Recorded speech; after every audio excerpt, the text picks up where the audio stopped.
Martial arts, red flags, number 13. This one is a very controversial topic. In fact, you probably will hate me or dislike me after this one. You may unfollow me. It's a hot button one, so let's get to it. The biggest grift in the martial arts is free instructors or free help. Now, a lot of times, some styles, some martial arts groups, they have this requirement. If you want to be an instructor or if you want to be a black belt, you have to have so many teaching hours in, and they got to watch you and observe you teach. That was kind of like from the 70s, where they thought, let's make this concept of everybody gets a black belt to become an instructor. We spread our system, spread our art. And the problem is not everybody wants to be a black belt. Not everybody who gets the black belt wants to teach. Sometimes they just want to train. They don't want anything to do with that.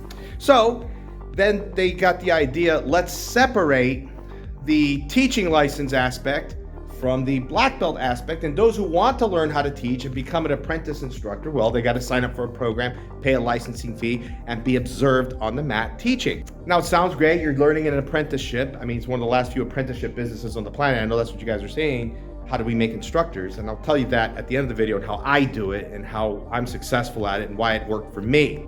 So you start getting these people to start assisting on the floor, right? And then they start to take over some class duties, and then before you know it, for those requirements, and you're locked into a contract usually, this is how they used to get people, especially in some Korean systems, you end up working not just 1 hour a day, it's 1 hour a day, 4 days a week, then it's 3 hours a day. Before you know it, you're doing 20 to 32 hours. You're part the full time for free.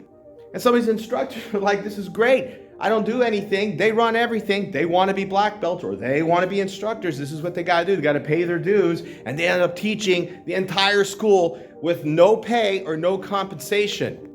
Problem with that is it's against labor laws, and if you cannot have a volunteer instructor locked into a contract or a promise to learn an apprenticeship for free labor, it's not legal. And a lot of schools got shut down because of that, and rightfully so. They shouldn't be doing that. Here's how I do it. I feel like an instructor isn't someone who's just a black belt. There are many green belts who are probably better teachers than black belts. 1, they got to look good. 2, they got to perform well. 3, they got to keep their appearance up. And 4, more importantly, they got to be personable. You got to like them. So what I would do is I would hire this person who's interested, and I would say, look, we're not going to go do the interview. We're not going to go through this nonsense. I'm going to pay you for your time. I'm going to start you at $12 an hour. That's like the starting rate. We go up to 15 to even over $20 an hour. We'll see how you work out.